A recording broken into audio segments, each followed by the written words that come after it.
Nilianzishwa bila kujua, na hilo limeathiri sana maisha yangu, na ndio sababu niko hapa nilipo leo. Sina cha kuonyesha kwa sababu nilipoteza kila kitu.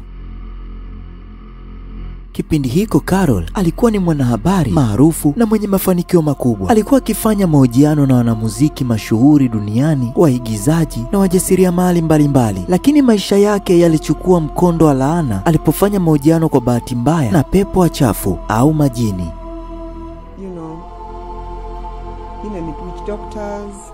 Unajua waganga wa kienyeji, pepo wachafu. Hebu niweke tu hivyo, pepo wachafu au majini, kwa sababu wengi walikuwa wakiogopa sana, lakini mimi nilikuwa jasiri vibaya mno. Nakumbuka wakati wa mahojiano yangu ya kwanza, niliweza kufanya mahojiano na pepo wachafu. Niliweza kuzungumza nao, lakini hiyo ilikuwa ni kabla sijakutana na mume wangu. But that was before I met my husband.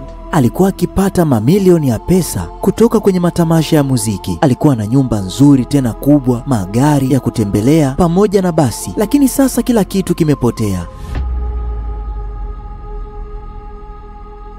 Na utakapouliza kwa nini, jibu kubwa itakuwa ni uchawi. Wengi hamuamini katika mizimu, roho au mambo ya ajabu. Lakini hapa tunaye mwanamke aliyefanya uamuzi mmoja mbaya ambao baadaye ulikuja kumletea shida mpaka hii leo. Aliolewa na msaidizi wa mganga wa kienyeji, na mwisho wa siku aliwekewa damu ya kuku ndani ya mwili wake.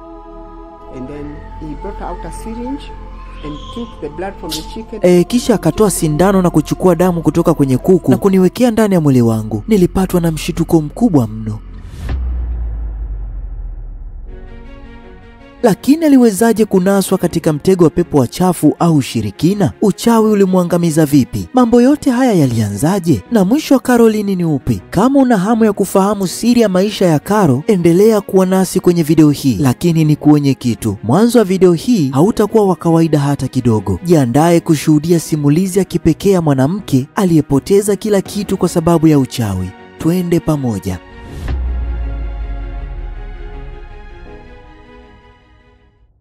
My names are Caroline Atieno Nyanga, popularly known as Caroline Nyanga, or CNN to fellow artists and my fans. Majina yangu ni Caroline Akelo Nyanga, almaarufu kama Caroline Nyanga, au anapendelea kuniita CNN kwa baadhi ya wasanii na mashabiki wangu. Mimi ni mama wa watoto wawili. Nilipoenda India nilikuwa na umri wa miaka 18 tu, na maisha niliyokuwa nikiishi hayakuwa kulingana na mapenzi ya Mungu. Yaani tulikuwa tunasherehekea sana kuliko kawaida. Masaa 24 tulikuwa tunaenda kwenye beach party, yaani tunaenda kukaa huko hata siku 3 bila kupumzika. Kulikuwa na mizunguko mingi sana katika maisha ya Caro nchini India, na hiyo ilikuwa ni kipindi cha ujana wake, lakini hakuwa na wazo la kuwa shimo lipo karibu yake na litamgharimu kwenye maisha yake. Life was good. I used to... Maisha yalikuwa mazuri sana. Yaani ni kama vile tu nilivyosema, tulikuwa tukisherehekea sana kuliko kawaida. Ingawa utamaduni wa Wahindi, unaona, ni wa ajabu kidogo. India inajulikana sana, lakini watu wengi wamekuwa wakijua India kama ndio kituo kikubwa cha shetani, na hiyo ni kwa sababu ya namna yao wanavyoabudu. Wanaabudu ng'ombe, mbuzi na sanamu. Yaani kule kuna miungu karibu 365. Kwa hiyo nilikuwa naandamana na baadhi ya marafiki zangu wa Hindi kwenda kuabudu nao sanamu hizo. Wakati huo nilipoenda huko, nilisoma shahada yangu ya kwanza ambayo was a Bachelor of Arts in Journalism, Bachelor of Arts in Public Administration, Political Science and Psychology. That was my first degree within a period of 3 years. And then my second degree was Bachelor of Journalism for 1 year, and then Masters of Mass Communication and Journalism for another 1 year. That was 5 years. Kwa hiyo kufikia mwisho wake, nilikuwa tu nipo katika miaka ya 20 hivi. Na ukijua elimu yake ya juu ilivyo na viwango vya juu, inafanya mtu kushangaa zaidi ni vipi uchawi unaweza kumharibu mwanamke mwenye akili kiasi hicho. Maisha hayaharibiki complete kwa uamuzi mmoja tu ambao ni mbaya. Daima ni mfululizo wa maamuzi mabaya yanayogeuza maisha yako kabisa. Kitu kama hicho kilimtokea Caro. So when I was about to come home, I had an accident. Kwa hiyo nilipokuwa nakaribia kurudi nyumbani, nilipata ajali. Ilikuwa ajali mbaya sana. Nakumbuka nilivunjika mfupa wa kwenye paja, mguu wangu, mgongo wangu na mambo mengine kama hayo. Sikuwa najua kama ilikuwa ni mbaya kiasi hicho, lakini nilipofika hospitali katika wodi binafsi huko India, daktari alisema kwamba nimevunjika mfupa wa paja na sehemu nyingine za mwili wangu. Kwa hiyo nilipaswa kufanyiwa upasuaji mkubwa wa dharura. Ilibidi mama yangu aje pamoja na dada yangu mkubwa. Kwa sasa mama yangu ni marehemu, lakini kwa wakati huo alikuwa nilikuwa ni muuguzi. Kwa hiyo mama yangu alikuja pamoja na dada yangu mkubwa. Nilikaa hospitalini kwa kipindi cha mwezi mmoja. Wakati huo mtu aliyesababisha ajali yangu akawa pia ananitembelea. Wakati ananitembelea akawa ananiomba msamaha, na kiukweli nilimsamehe. Alikuwa ni Mhindi. Kisha mchungaji akaja na kuomba na kuniuliza kama niko tayari kumpa Yesu maisha yangu. Wakati huo nilimpa Yesu maisha yangu kwa sababu aliniambia nikifanya hivyo nitapona. Kwa hiyo kanibidi nikubali tu kwa sababu nilikuwa nataka kupona. Kwa hiyo nilimpa Yesu maisha yangu, na nakumbuka watu walikuwa wakifa hospitalini vibaya mno. Lakini mimi kila siku nilikuwa nikiendelea kuwa hai. Nilikuwa nikihamishwa kutoka wodi moja kwenda nyingine. Nilifanyiwa upasuaji mkubwa mno. Lakini kabla ya hapo, mama yangu aliambiwa kuwa nahitajika kuongezewa damu. Kwa hiyo mama yangu ilibidi akubali. Unajua huwezi kuongezewa damu bila idhini ya mzazi. Kwa hiyo mama yangu alikubali mimi niongezewe damu, na baada ya kuongezewa damu, na wakati huo nikapigwa dripu kama 30 hivi. Halafu nilikuwa napewa sindano 8 kwa siku kwa kipindi cha mwezi mmoja. And then I was used to be given 8 injections per day for a period of 1 month. So from there, kuanzia hapo hali yangu ikaanza kuimarika. Nakumbuka wakati wa kukaa kwangu hospitalini nilikutana na mwanamuziki maarufu kwa jina la Okachi ambaye kwa sasa ni marehemu, na wakati huo alikuwa mgonjwa sana. Marehemu baba yangu ndiye alinitambulisha kwa huyo mtu. Sikumjua kwa sababu nilikuwa bado mdogo wakati huo, na nilikuwa namjua tu kama wale wasanii wengine ambao walikuwa ni maarufu sana na rapa mbalimbali wa Kimarekani ambao walikuwa wakitamba wakati huo. Baada ya mwezi mmoja hali yangu ilizidi kuwa mbaya sana. Nakumbuka kwa hiyo ilibidi nipelekwe hospitali nyingine kubwa zaidi ambayo ilikuwa ni ya serikali, ingawa pia hospitali hiyo kuna sehemu ya private. Kwa hiyo nilipelekwa huko, na nilikuwa huko kwa kipindi cha takriban miezi 3 hadi 4 hivi. Nakumbuka wakati huo nilifanyiwa upasuaji mkubwa tena. Bado nilitakiwa kuongezewa damu. Alafu safari hii upasuaji uliokuwa umefanyika ulikuwa ni wa kuondoa vipleti fulani hivi. Wakati wa kwanza kule India walikuwa wameweka hizo sahani. The first time in India was to insert the plates. You know, when you have an accident and... Unajua unapopata ajali na kuvunjika mifupa, huwa wanaweka sahani fulani hivi za chuma. Kwa hiyo safari hii walikuwa wanazitoa kwa sababu nilikuwa nasumbuliwa na maumivu makali sana. Nakumbuka sahani zilitolewa, nikaongezewa damu kama kawaida. Halafu nikaenda kwenye chumba cha upasuaji kwa saa 9 kama kawaida. Halafu baada ya hapo sahani zikawa zimeondolewa. The plates were removed. And there was a time, na kuna wakati nilikuwa nikitokwa na damu kwa kipindi cha miezi 5. Nakumbuka vizuri sana, na niliambiwa na watumishi wa Mungu kwamba hilo sio tatizo la hospitali, ni tatizo la kiroho. Hivyo madaktari walipendekeza kizazi changu kiondolewe, lakini nikakataa. Nilienda katika nchi jirani kwa ajili ya maombi, na mtumishi wa Mungu aliniombea na damu ikakoma papo hapo. Nakumbuka alafu baada ya hapo nilisafiri kurudi Kenya. Niliporudi damu ilianza tena kutoka mwezi mmoja baadaye, lakini kwa sasa ilikuwa inatoka siku 3, 4 au 5, inakata alafu inarudi tena, tofauti na ile ya mwanzo ambayo ilikuwa inatoka miezi 5 bila kukoma. Ajali mbaya wakati mwingine huacha watu na makovu ya maisha. Je, ajali yako ilikuwa ni ya tofauti? After about 3-4 months, I was discharged. Baada ya miezi 3 au 4 niliruhusiwa kutoka hospitalini, lakini kabla ya kuondoka pale hospitali, daktari alisema kwamba sitaweza kutembea tena, wala sitakuja kuzaa na sitaweza kucheza tena. Lakini hii ilikuwa ni habari mbaya sana kwangu, kutokana na umri wangu ulikuwa ni mdogo sana. Lakini nakumbuka mama yangu hakuwahi kukata tamaa hata kidogo. Akiwa muuguzi, rafiki yake alimshauri kwamba nipeleke kwa masua wa kienyeji, yaani mtu anayetumia dawa za asili kusugua mifupa iliyovunjika au kutibu mifupa iliyopasuka na vitu vingine kama hivyo. Mama yangu alinichukua na kunipeleka huko. Nakumbuka mara ya kwanza tulipofika kwake, ni rafiki wa familia ndiye aliyetutambulisha kwa mtu huyo, na alikuwa anaishi jirani naye. Tulipofika, nakumbuka yule mtu alilazimika kuvunja tena sehemu ambazo zilikuwa zimevunjika. Kiukweli ilikuwa ni maumivu makali mno. Kwa kweli mama yangu aliondoka pamoja na rafiki yake, lakini mimi nilibaki pale nikivumilia kwa sababu nilitaka kupona. Wakati huo nilichotaka ni kupona tu. Nakumbuka baada ya hapo mama alirudi, na yule mtu alimhakikishia mama kuwa kila kitu kitakuwa sawa. Masaji hiyo iliendelea kwa miezi 5. Nakumbuka na ilipofika mwisho wake nilikuwa naweza kutembea angalau. So by the time it was done, I was able to walk at least, I remember. Matibabu ya hospitalini yalishindwa, lakini miujiza ikatokea tena. Basi baada ya kupona, maisha yaliendaje? I was opportunity to get a job with a popular media house at the time. Nilipata kazi kwenye shirika maarufu la habari wakati huo. Sitalitaja kwa sababu binafsi. Nilikuwa mmoja wa waandishi bora sana wa habari za burudani. Nakumbuka nilikuwa nikiandika makala za watu, burudani, simulizi za kipekee muda wote.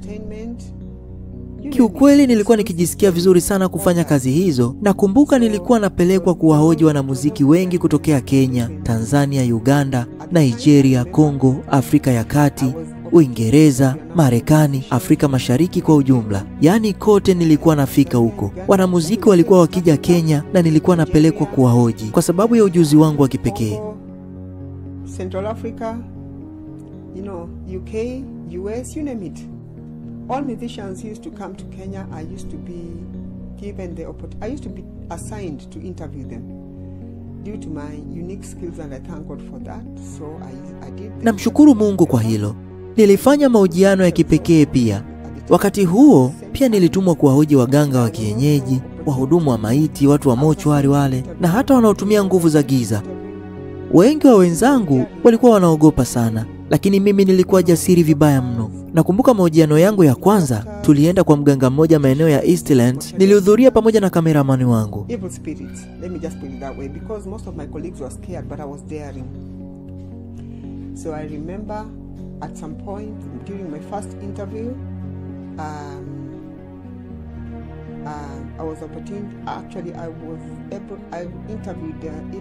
was able to speak to evil spirits. I remember the first interview I was with my colleague and went there into a witch doctor's den. It was so scary. It was somewhere within Eastlands, and it was very huge. So the first thing that I saw were 7 pots full of blood. Kitu cha kwanza nilichokiona ni vyungu 7 vya damu. Nilimuuliza mganga ile damu ilikuwa ni ya nini. Akanijibu kuwa ilikuwa ni chakula cha majini wake. Sikuweza kuelewa kabisa. Nilimuuliza kama hiyo damu ilikuwa ni ya binadamu au ni ya wanyama, lakini akanijibu ni ya wanyama. Sijui walikuwa wanatoa sadaka za aina gani, sikuuliza zaidi. Nilichokiona tu ni vile vyungu 7 na mirija mikubwa ndani yake, kila kimoja kikiwa kimejaa damu. Akaniambia kuwa pepo hao na majini hutumia mirija hiyo kunywa damu kutoka kwenye hivyo vyungu. Inside the pots there were huge straws, 7 of them, full of blood. So I inquired, and he told me that the evil spirits use the straws to draw blood, to drink blood. Sikutaka kuuliza zaidi. Kisha alituonyesha begi dogo lililojaa pesa. Kulikuwa kumejaa noti za 1000 za Kenya. Ilikuwa ni mamilioni kiukweli. Nakumbuka kabla ya kuanza mahojiano nilikuwa naogopa sana. Kwa hiyo mganga alituambia turudi nyumbani na turudi tena kwake baada ya wiki moja. Tulirudi baada ya wiki moja tukiwa tayari kwa kilichotupeleka. Kusudi lake lilikuwa ni kuvutia pepo wabaya. Nakumbuka situation hiyo ilikuwa ni ya kutisha sana, lakini tulikuwa tumejizatiti na tulikuwa tayari kushuhudia chochote kitakachotokea. Hatukuweza kurudi nyuma. Mimi na mpiga picha wangu. It was so scary, but I don't know. It was too late. We could not just, could not change our mind because we were already there, me and the photographer. So he began enticing the evil spirits by burning incense, chanting rituals, and using a handbell, I remember. Mganga akaanza kuwasha ubani, akaanza kutamka matambiko yake pale na kupiga kengele. Pepo alipokuwa wanakuja, nadhani mganga sijui alikosea nini, maana aliganda kama mti. Tulibaki pale tukitetemeka na mpiga picha wangu, tukishikana mikono kwa oga, na ghafla mlango ukajifunga, huku ndani tukiwa sisi pamoja na yule mganga ambaye amekakamaa kama mti, na nahisi mlango huo ulifungwa na yale mapepo. Kutokana hatukuwa na namna yote ya kufanya, tukawa tunasubiri tu kitu kibaya chochote kitokee. Nakumbuka pepo wa kwanza alipokuja alizungumza Kiswahili fasaha, wala sio Kiingereza. Alisema, nipo hapa binti yangu. Hivyo ndivyo alivyosema. The first one came in, they were speaking in pure Kiswahili, not English, but pure Kiswahili. And they was just saying, tuko hapa mwanangu, here I am, my daughter. That was what they said. Basi alipoanza kuja wa kwanza, wa pili, wa tatu, mpaka alipokuja wa 5, kiukweli nilipoteza kumbukumbu kabisa. Halafu wa 6 na wa 7 walipokuja, wakarudisha kumbukumbu zangu. Sijui walikuwa ni pepo wabaya au majini, mimi sielewi. Na kwa kuwaona tu walikuwa wanaweza kufanya chochote kile. Biblia inasema kwamba pepo ni malaika walioanguka. Nakumbuka nilipopata fahamu, sikuweza hata kuzungumza kwa sababu ya woga. Mwenzangu hakuwa anasema kitu chochote kile. Tulibaki tumeshikana mikono tukishangaa. Nilipopata ujasiri, niliwauliza kazi yao ni nini. Na wao walinukuu mstari wa Biblia unaosema kwamba kuua, kuiba na kuharibu.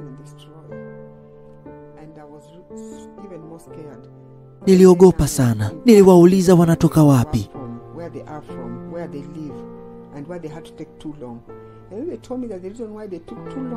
wanaishi wapi na kwa nini walichukua muda mrefu kuja. Wakasema walikuwa wanatoka sehemu mbalimbali za bahari, wanaishi baharini.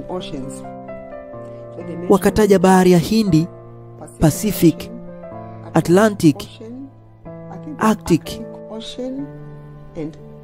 na nyingine sikumbuki vizuri kwa sababu nilikuwa nimepoteza kumbukumbu. Walisema walipoitwa ndipo wakaamua kutoka huko wakaja kunywa damu kutoka kwenye vile viungu, halafu waende kwenye nchi mbalimbali. Kisha wakatuambia kwamba unaona binadamu, ukitaka kwenda Marekani au Uingereza inakuchukua zaidi ya saa 10 kwa ndege, kama India inakuchukua masaa 7, lakini wao walisema kwamba wao huchukua dakika 5 tu kufika nchi yoyote ambayo wamepewa kazi. Like India, for instance, it takes 7 hours by flight. So they say they only take 5 minutes to fly to any country that. Na kazi zao huwa wanafanya baada ya kupewa sadaka ya damu. Baada ya kupewa, huwa wanaingia kwenye mwili wa mtu huyo na kumpeleka sehemu anayotaka. Ndio maana unaona sometimes mtu anaweza akapotea eneo lake kwa zaidi ya miaka 10, kisha anarudi nyumbani baada ya miaka kadhaa, na wakirudi hawawezi kusema wametoka wapi wala wameendaje.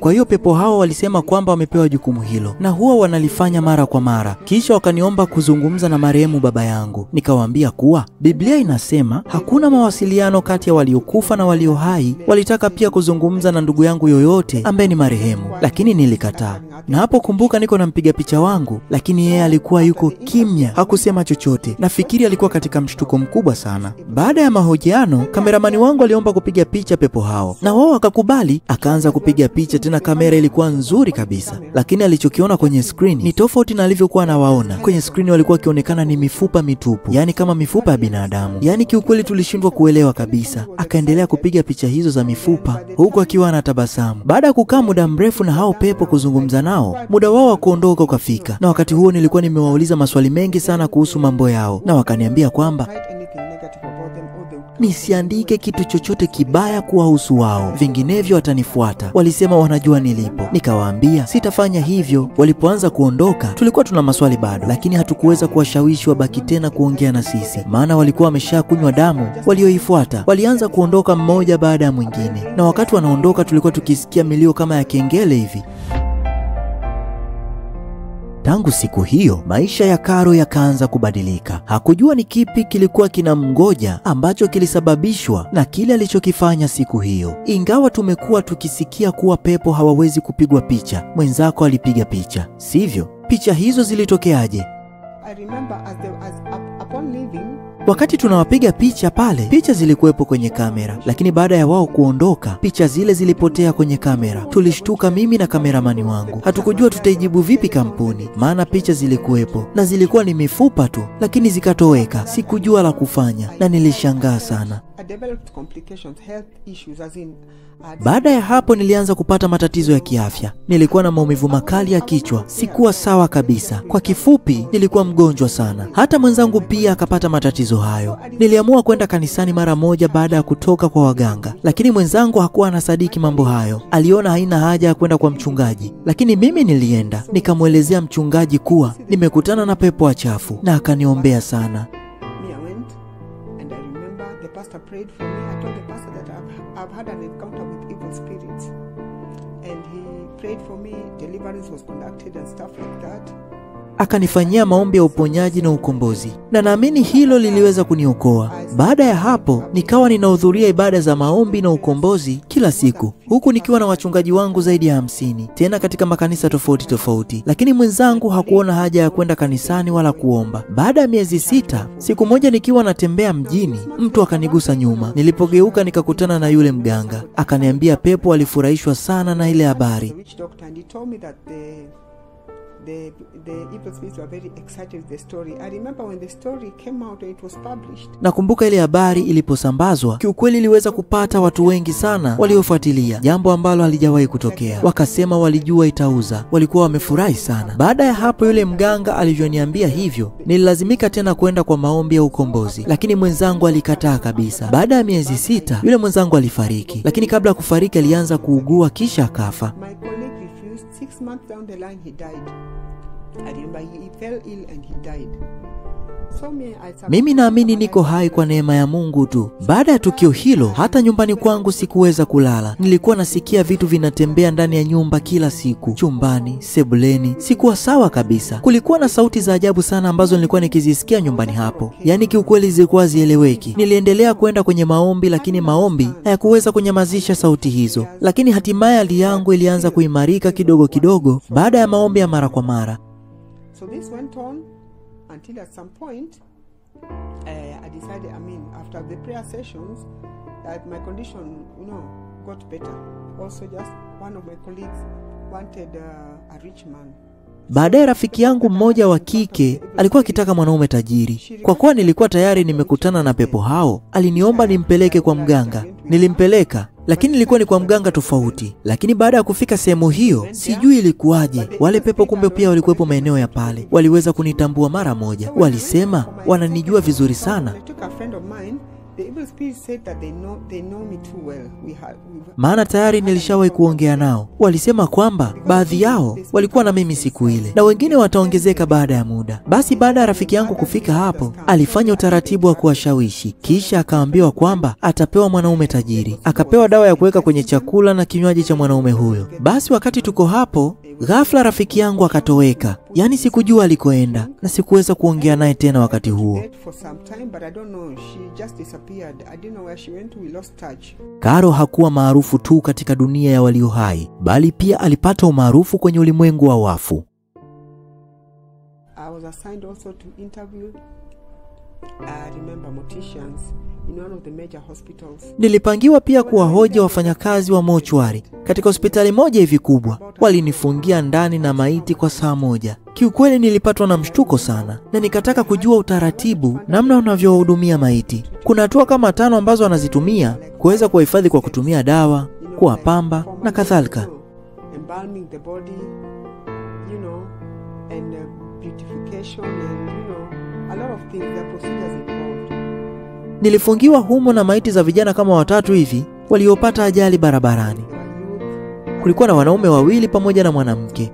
Mwanamke na mwanaume walikuwa wakinionyesha hatua za kuwatibu wafu.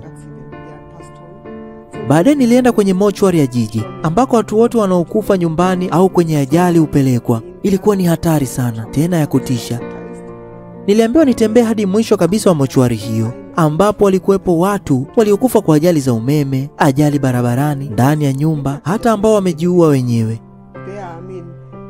Niliona kila aina ya miili. Sikuwa na hofu kwa sababu nilikuwa nikifanya kazi yangu. Kisha nilienda Kenyatta Hospital na kuongea na wataalamu wa mochwari. Walinionyesha jinsi wanavyoandaa maiti. Baadaye nilienda Nyanza, nikakutana na mtu aliyekuwa anajiita mfanyakazi wa mochwari, lakini yeye hana taaluma hiyo, kwa sababu mtu mwenye taaluma yake huwa anakuwa amesoma kozi ya mortuary science. Lakini huyu alikuwa ni mtu wa kawaida sana. Sidhani hata kama darasa la 4 atakuwa amefika. Suicide and stuff like that. I walked in there.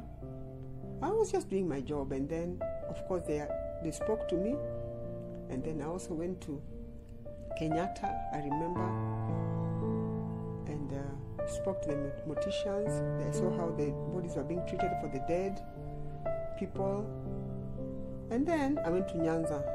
This time around I met a madman in the name of, he's not a mortician, he's a mortuary attendant. Morticians, they study this course. It's called mortuary science. They study mortuary science, so they are conversant with how to treat the dead bodies. But a mortuary attendant could be even a class 4 dropout.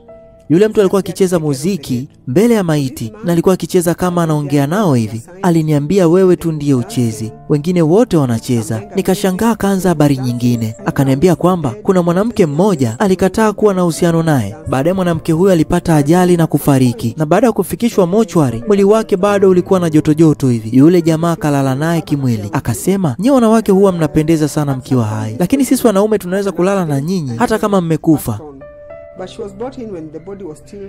Basi baada ya yule mtu kuongea mambo mengi ambayo kuna wakati alikuwa akinichanganya sana, basi mimi nikawa nazunguka tu kuangalia maiti. Sikuonyesha ishara yoyote ya kushirikiana naye katika mazungumzo. Basi baada hapo akaenda kwenye meza moja hivi akakaa na kuniita, akaniambia kwamba ungependelea nitumie dawa gani mwilini mwako utakapokufa? Nikamwambia naomba niende nje kidogo nikapunge upepo alafu nirudi tena. Baada ya kutoka tu nikaondoka na sijataka kurudi tena.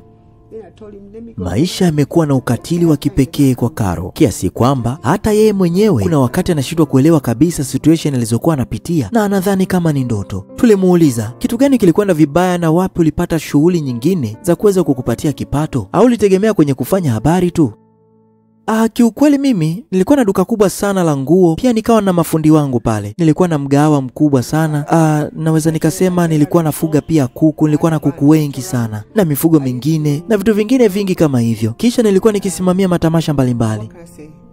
Kila nilipokuwa nikifanya matamasha, nilikuwa nikimaliza kwa kupata pesa nyingi sana. Yaani kila tamasha nilikuwa nikipata kama $500 hivi, ambazo pesa hizo ukizichukua kwenye pesa zetu za Kiafrika ni pesa nyingi sana. Na hiyo nilikuwa nikikusanya usiku tu. Kwa hiyo nilikuwa nikifanya matamasha 2 kwa mwezi mmoja. Kwa hiyo kwa mwezi mmoja nilikuwa nikipata kama $1 milioni. Yaani hiyo ilikuwa hata kama sijalipwa kwa wakati kwenye sehemu ambazo nimeajiriwa, nilikuwa nikiingiza pesa nyingi sana. Nilikuwa na magari 2. Nikisema magari basi ujue ni magari kweli kweli. Na pia nilikuwa na mabasi. Na pia nilikuwa nikitambulika kwa kuwaalika wanamuziki mbalimbali duniani kote, na wao wanapokuja kufanya show zao, mimi pia ninakuwa na fungu langu kubwa sana. Kama nilivyosema, nilikuwa nikifanya matamasha 2 kwa mwezi mmoja. Hivyo ndivyo nilivyokuwa nikipata pesa zangu. Mwanzoni kabisa yule mganga aliniomba $200 na nilimpa, lakini hiyo ilipelekea hali yangu kuzidi kuwa mbaya sana. Okay, tumeweza kujua maisha yako kuhusu professional yako. Je, unaweza kushiriki nasi kitu kidogo kuhusu maisha yako binafsi? Kwenye mkutano wangu wa 3, nakumbuka nilikutana na mwanaume ambaye sikutaka kuwa na mwanaume huyo, lakini sijui ilikuwaje mpaka nikawa naye. Lakini huwezi amini, baada ya siku kwenda, nilikuja kugundua kwamba mwanaume huyo alikuwa ni msaidizi wa mganga wa kishirikina, na hiyo ilikuwa ni baadaye sana. Kwa hiyo nadhani walifanya namna fulani ya kuweza kunitumia mapepo ili aweze kuwa rafiki yangu na mwisho wa siku niwe naye kimahusiano. Naweza nikasema kwamba nilikuwa na uhusiano wa kimapenzi na msaidizi wa mganga. So then, I stayed with this man for more than 10 years. Kwa hiyo nikaishi na mwanaume huyo kwa zaidi ya miaka 10. Na nakumbuka wakati huo haikuwa rahisi hata kidogo, kwa sababu alikuwa akinipiga sana. Na wakati huo alikuwa akinywa pombe sana. Siku zote yeye alikuwa mlevi na mwenye vurugu sana. Na wakati fulani nakumbuka nilipokuwa nikienda kazini, watu walikuwa wakiniuliza, "Kuna shida gani CNN?" Kwa sababu watu walikuwa wakiniita CNN. Lakini jina langu kumbuka ni Caroline. Basi wakawa wananiuliza, "Kuna shida gani?" Na mimi nikawa nawajibu kwamba nina shida nyingi sana. Hivyo nakumbuka mwanaume huyo nilikuwa naye wakati huo alikuwa akipenda wanawake wengi sana. Unajua pombe na vitu kama hivyo vinaendana. Haikuwa rahisi kulala na mwanaume huyo. Basi nikaendelea kuishi naye, lakini mwisho wa siku nikawa mjamzito. Lakini kwa bahati mbaya nikaja kupoteza ujauzito. Kwa sasa nina mabinti 2, lakini kabla yao nilishawahi kuwa mjamzito. Lakini mpaka sasa ningekuwa na watoto 4. Na binti ambaye amemaliza kidato cha 4. Lakini pia uweze amini nimepoteza watoto 4. Nilikuwa na ujauzito, lakini ndio hivyo tena, mimba zikatoka. Lakini nikipiga mahesabu ni sawa na watoto 4 ambao nimewapoteza. Haikuwa rahisi kulala na mwanaume huyu. Na wakati huo kila mara nilipokuwa nikishika mimba zilikuwa zinaishia kutoka tu. Yaani nilikuwa napoteza ujauzito. Kwa sasa nina mabinti 2. Hivyo nikipiga mahesabu naweza nikasema kwamba nilipoteza watoto 4. Nilikuwa nikishika mimba lakini zinatoka, nashika tena zinatoka. Hivyo kwa hesabu ya mimba na mtoto ambaye nilipoteza, naweza nikasema nimepoteza watoto 4. Wakati wa kuombewa kwa mara yangu ya kwanza, nakumbuka mtumishi mmoja hivi wa Mungu aliniombea. Lakini ile roho ambayo mume wangu aliipandikiza kwangu ya giza ilianza kuzungumza na kusema kwamba tuna watoto 4 pamoja katika ulimwengu wa kiroho. Na mimi wakati naambiwa hizo habari sikuweza kuelewa. Nakumbuka mchungaji wa kwanza aliyenifanyia maombi Aliona kabisa mambo yaendi sawa katika maisha yangu. Hakuwa na uwezo wa kuyashinda mapepo hayo kwa sababu kutoka kwake ilikuwa ni ngumu sana. Nakumbuka waumini wote kanisani waliondoka, na hapo kanisani kulikuwa na wachungaji kama 5 hivi. 2 waliondoka, 3 wakabaki. Hivyo wakati wa maombi yangu, mume wangu kwa jina ambaye alikuwa anaitwa Amos, kutokana na yeye pia alikuwa ni mshirikina, sijui alikuwa anafanyaje, lakini aliweza kushinda nguvu za wachungaji 3 na wote wakawa wamepoteza nguvu zao. Kiukweli wachungaji hao 2 waliweza kufa kimwili, na yule mchungaji ambaye alikuwa ananiombea aliweza kupata matatizo ya mguu. Kiukweli ilikuwa ni hali ya kutisha sana, lakini hiyo ilikuwa ni kipindi kile. Hali iliendelea hivyo, na mwanaume huyo niliyeishi naye hakuniambia kwamba alikuwa ni msaidizi wa mganga wa kienyeji. Hadi sasa matatizo yangu yaliendelea. Nilipoteza biashara zangu, nilipoteza pesa, afya yangu ilianza kuzorota. Lakini baada ya muda mwanaume huyo aliweza kuniambia kwamba yeye alikuwa ni msaidizi wa mganga wa kienyeji. Aliniambia hivyo baada ya mimi kufanya mahojiano katika moja ya vituo vya habari, na hapo nilikuwa nikielezea ushuhuda wangu. Alitaka pia ushuhuda wake uonyeshwe. Hapo ndipo alipojulikana kwamba alikuwa msaidizi wa mganga wa kienyeji, na hapo ndipo niliweza kujua. Niliguswa sana na hiyo habari yake. Kabla ya mimi sijagundua kwamba alikuwa ni msaidizi wa mganga wa kienyeji, alikuwa akileta mganga mwingine nyumbani wa kienyeji bila hata woga. Nakumbuka alikuwa akilala katika chumba cha binti yangu na alikuwa akifanya shughuli zake huko za kishirikina ndani. Mganga na mume wangu alikuwa akishirikiana, lakini sikuwa najua chochote mimi. Kiukweli sikuwa najua wakati huo. Hivyo alikuwa akifanya shughuli za kuvuta roho chafu, na ndipo nguvu za giza zikaanza kunijia, lakini mimi sikuwa pamoja nao. Kama unadhani hili lilikuwa ni jambo baya zaidi lililomtokea Caro, subiri ujue kile kilichotokea baadaye. Wakati huo nilikuwa na pesa kama nilivyosema. Nilikuwa na kama 200,000 hivi ambazo niliweza kumpa mganga, nikidhani kwamba maisha yangu yangekuwa bora, afya yangu ingekuwa bora na ningepata pesa zaidi. Huyu mwanaume nilimpea pesa hizo, kisha alinitengenezea mchanganyiko wa kunipa ili niweze kunywa. Mchanganyiko huu baadaye nilikuja kujua ilikuwa ni nini. Mchanganyiko huo ulitengenezwa kwa maiti. Unajua, walichukua mifupa ya watu waliokufa, nyama ya watu waliokufa na nini kingine, na udongo kutoka kwenye kaburi, mahali ambapo watu huzikwa. Baada ya hapo walivichanganya na kuweka kwenye kinywaji ili ninywe, lakini mimi niliweza kuishi. Kisha nilitakiwa kutumia mchanganyiko huu mara kwa mara, na mimi nilikuwa nikifanya hivyo. Kuna siku ni kama vile roho yangu ilipotea, yani nipo kwenye ulimwengu mwingine, na hiyo ilikuwa ni baada ya kula mchanganyiko huo. Na kipindi hiko mganga aliniambia kwamba baada ya kula tu hivyo, kama nikienda kwenye ulimwengu mwingine, nitakapokuja kwenye ulimwengu wa kawaida nile tena, kisha nisimame mbele ya kioo tena, huku nikiwa uchi kama nilivyozaliwa. Na kiukweli nilikuwa nikifanya hivyo kwa sababu nilikuwa nikifuatilia maelekezo niliyopewa. Kutokana na kwamba nilikuwa tayari nina ukaribu na huyo mganga, kuna siku nilikwenda na nikaongea maneno haya: ewe roho chafu, niko hapa, fanya kama unavyotaka. Yaani mambo yote hayo nilikuwa nikiyafanya baada ya wao kunifanya kama ndondocha vile. Yaani ilikuwa kitu chochote wanachoniagiza ninafanya. Na baada ya kuongea maneno hayo, nguvu za giza ziliingia kwangu bila kujua. Sikujua nilichokuwa nikikifanya wakati huo. Nilipoteza kumbukumbu zangu, kisha nilipewa kipande cheupe cha karatasi, wakaniambia nikiweke chini ya mto wangu. Na kisha asubuhi nilipoamka, kwa sababu nilikuwa nimejifungia chumbani kwangu, niliona maandiko kwenye karatasi hii yakiwa yameandikwa kwa damu.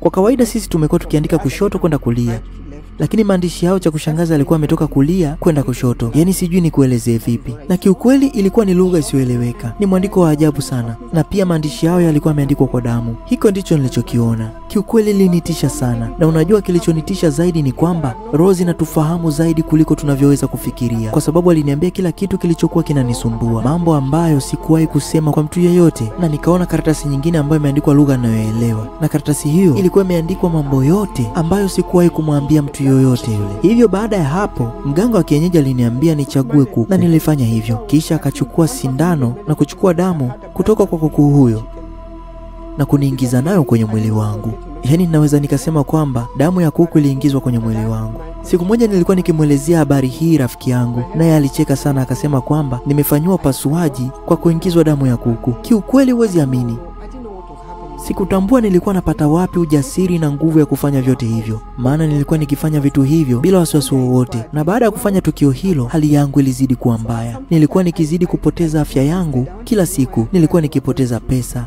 Kiukweli nilipoteza pesa sana. Sikuweza kuelewa kilichokuwa kinanitafuna. Nilikuwa nashindwa hata kulala. Na mganga wa kienyeji aliyekuja nyumbani kwetu aliletwa na mume wangu. Siku moja nilikuwa nikijua kwamba anakwenda na kurudi. Hivyo wakati fulani nilisisitiza, nilikuwa nataka kujua wanakokwenda.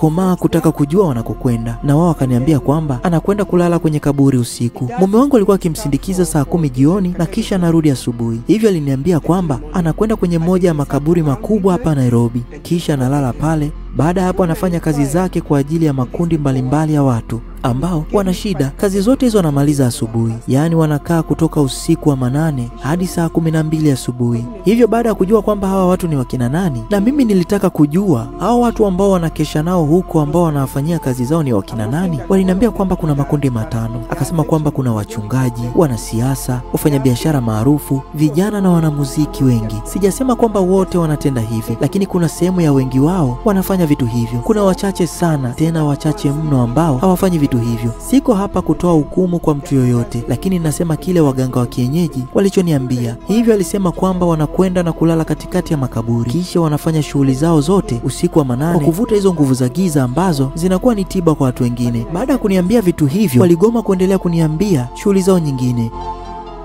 Niliposikia simulizi hii ilinifanya niwe kimya. Je, vipi hali kama hii kikufikia wewe? Ameelezea kwamba mume wake alimdanganya kwa miaka 10 yote ambayo ameishi pamoja, na hivi ndivyo ilivyokuwa. Nachokumbuka mimi ni kwamba baada ya kuona mimi nimegundua kila kitu, aliamua kuondoka, kisha akarudi. Alikwenda maeneo ya jirani na mwisho wa siku akarudi, kisha akasema kwamba aliamua kuyatoa maisha yake kwa Kristo, na kwa sasa yeye ni mchungaji na sio mshirikina kama hapo awali. Siko hapa kumhukumu mtu yoyote. Kisha baada ya hapo aliamua kuoa tena. Aliniacha mimi na watoto. Watoto walikuwa 2, ukiachana na wale ambao walishapotea, lakini ningekuwa na 4. Sema ndio hivyo tena, mimba iliharibika na mtoto mwingine alifariki. Kwa sasa sina tatizo naye lolote. Unajua, kama ulikuwa unaishi maisha ya kifahari na ukaja kupoteza vitu vyote, kiukweli hiyo inaweza kukuchanganya akili sana. Changamoto zinazokuzunguka zinakuwa ni nyingi kuliko hapo awali. Kwa mfano, mpaka sasa hivi sijaweza kupata kazi kwa miaka 6 sasa. Kwa hiyo napitia changamoto kwa sababu maisha yangu yote ilikuwa ni ya kuwa kazini tu. Lakini ndio hivyo tena, kwa sasa hivi nina matatizo. Na kipindi hiko nilikuwa nikifanya kazi miezi kadhaa, wakati mwingine mwaka mzima, na tena saa nyingine ofisini hawanilipi, lakini nilikuwa na pesa nyingi na haikuwa inanipa taabu. Kiukweli nina tuzo nyingi sana, lakini sasa sina kitu chochote cha kuweza kuonyesha kwa watu. Nilichobaki nacho ni hawa watoto 2 tu. Na tunaishi kwa neema ya Mungu, lakini mambo sio rahisi hata kidogo kwa sababu sina kazi. Nimejaribu kutuma maombi ya kazi sehemu mbalimbali, lakini hakuna ninachoambulia.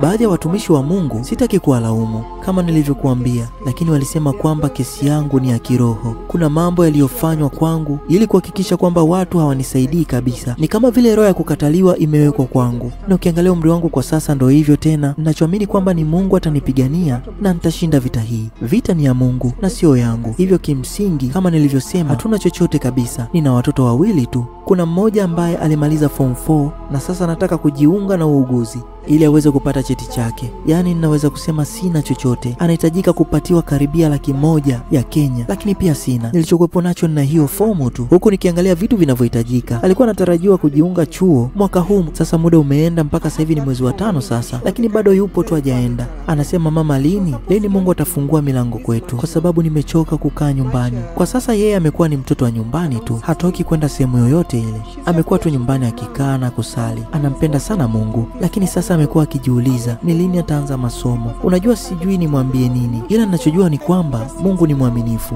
Mungu atakuja kwa namna ambayo watu watashangaa sana, na ninapompa moyo juu ya hilo huwa anaitikia, anasema amina. Hivyo ndivyo nilivyokuwa nikipitia. Wakati mwingine hata chakula, unajua, sio rahisi kupata kwangu. My brother, kukosa kazi kwa miaka 6 sio jambo rahisi hata kidogo. Na ninachoamini ni kwamba nilivyokutana na nguvu za giza kwa mara ya kwanza, mara nikaenda kwa mara ya pili kama nilivyosema, na ya 3, mara ya 4, na pia aina ya mahojiano niliyokuwa nikifanya imesababisha yote haya. Hivyo maisha yangu hayakuwa rahisi hata kidogo. Nimepoteza kila kitu nilichokuwa nacho. Kama ninavyosema kwako, sina chochote kabisa isipokuwa Mungu na watoto wangu, lakini najua kuwa Mungu ndio kimbilio langu. Aina ya marafiki niliokuwa nao wote waliondoka. Unajua, unapokuwa na shida watu wanakukimbia. Watu wanaweza kuhisi kama wewe ni mzigo, lakini Mungu hawezi kuchoka kutusaidia. Hilo nalijua.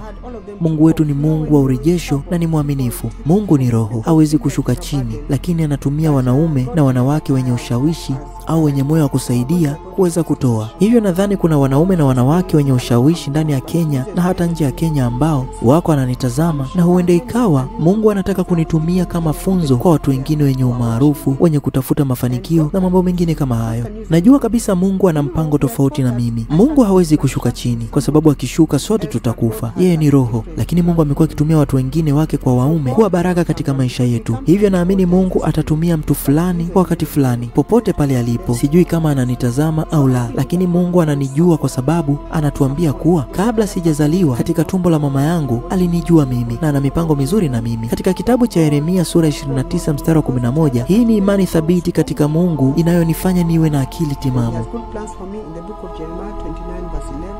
Kwa watu wanaotembelea waganga kwa ajili ya kazi au imani fulani, ungependa kuwapa ushauri gani? Wengi wao hawajasimama imara na Mungu. Yaani ni wengi sana. Japokuwa sisemi wote, ila ni wengi. Na pia nimekuwa na kizazi hiki cha Gen Z wakiniomba kwamba wanataka kuwasiliana na waganga, lakini nimekuwa nikiwaambia kwamba utakapoenda huko ni sawa na kwamba unaenda kujiingiza kwenye matatizo, kwa sababu unajua waganga ni watu ambao wanampinga Mungu, hawaishi katika misingi ya Mungu. Na nimekuwa nikiwaambia kwamba shetani amekuja kuharibu na kuangamiza. Hivyo atakupa pesa, lakini lazima pesa hiyo ilipiwe kwa watoto wako, wazazi wako au ndugu zako. Hivyo ni lazima kuwa makini sana. Usikimbilie tu huko.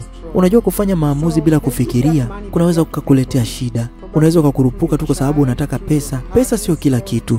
Na hata ukiwa na pesa bila Mungu ni bure. Unaweza ukapata pesa hizo, lakini hazitaendelea hata kidogo na zitaathiri sana maisha yako. Hivyo jambo bora ni kumtafuta Mungu kuliko vitu vyovyote, kwa sababu tunajua kwamba ardhi na vitu vyote vilivyomo ndani, dunia na wote wanaoishi ndani yake vinamilikiwa na Mungu. Mungu ndiye mtoaji. Mungu amekuwa akitumia watu wake kwa waume kuweza kusaidia, kama nilivyosema. Hivyo usikimbilie tu kwenda kwenye uchawi, ni kupoteza muda tu. Ninazungumza kama mtaalamu habari na mtu ambaye nilishawahi kuongea na roho chafu. Hakuna kitu chepesi kwenye uchawi, na tusichukulie rahisi mambo haya, kwa sababu mimi mwenyewe nilijumuishwa kwenye mambo hayo bila kujua. Imeathiri sana maisha yangu, na ndio maana nipo hapa leo. Nina chochote cha kuonyesha, yani nimepoteza kila kitu. Hivyo nilazimika kulipa deni kutokana na kile nilichokifanya. Hivyo ndio maana nasema kwamba kwa mtu yoyote ukijiingiza katika mambo ya kishirikina, uko kwenye matatizo makubwa sana. Mfano mzuri ni kwangu. Unaona ninachopitia kwa sasa. Uchungu wetu wa kutaka kujua yasiyojulikana mara nyingine unaweza kugharimu maisha yetu. Caroline amekuwa mfano bora wa kujifunza mambo mengi juu ya masuala ya imani na kutoa tahadhari kutokana na kile alichokipitia. Kabla ya kumaliza mazungumzo haya, ungependa kuomba jambo lolote kutoka kwa watazamaji wetu? Jambo ambalo ningependa kuomba kutoka kwa watazamaji wangu ni kwamba waweze kufuatilia channel yangu ya YouTube inayoitwa Caroline Nyanga Network. Unaweza ukaandika CAROLINE na kisha NYANGA, unamalizia na network. Unaweza kujiunga na kuangalia shuhuda nyingi humo, pia kushare kwa watu wengine kwa ajili ya utukufu wa Mungu. Nina ushuhuda huko, na nadhani kama mtafanya hivyo itakuwa ni kwa ajili ya utukufu wa Mungu. Nitashukuru sana, na kutokana na mafundisho ambayo nitayaweka huko, najua kabisa mtayafanyia kazi. Kwa yeyote anayetaka kuwasiliana na mimi, namba yangu ya simu ni 0724 58 44 43 0724 58 44 43. Muda wangu wa kukaa na Caroline pamoja na familia yake unamalizika. Naona mimi ni mtu wa tofauti sana. Sikuwa na ufahamu juu ya mambo yote ambayo amenielezea hapa. Unaweza ukamtafuta Caro kwa ajili ya kumsaidia kupata kazi au kwa njia yoyote ile, lakini jambo dogo ambalo sote tunaweza kufanya ni kushare hadithi yake sehemu mbalimbali ili kuweza kujifunza na kupata ufahamu juu ya dunia hii iliyojaa mambo yaliyojificha. Na nimejua kwamba wapo watu wengi ambao wanaathirika kutokana na yale wanayoyafanya. Baada ya kusikiliza hadithi ya Caro, niliweza kukaa kimya, na naamini hata wewe mwenyewe kama ungekuwepo naye ni lazima ungebaki kimya. Wakati mwingine kwenye maisha tunakutana na njia ambazo hatukupanga kupita, na kila kitu kinakuwa nje ya mikono yetu. Hali kama hiyo ilimkuta Caro. Yeye ni mwanamke mwenye elimu. Ninampongeza sana Caro kwa ujasiri wa kupambana kwenye maisha yake na kuwa na moyo mgumu kwenye kusimulia hadithi hii, maana kuwa na nguvu ya kuelezea yote yaliyokukuta, tena mengine yakiwa ni asiri, inahitaji nguvu na ujasiri. Mpenzi mtazamaji wa Afrimax Swahili, kutokana na simulizi hii, wewe ulikuwa una lipi la kusema? Jina langu ni Francis na hii ni Afrimax Swahili. Kumbuka kusubscribe ili uwe wa kwanza kupata video zetu.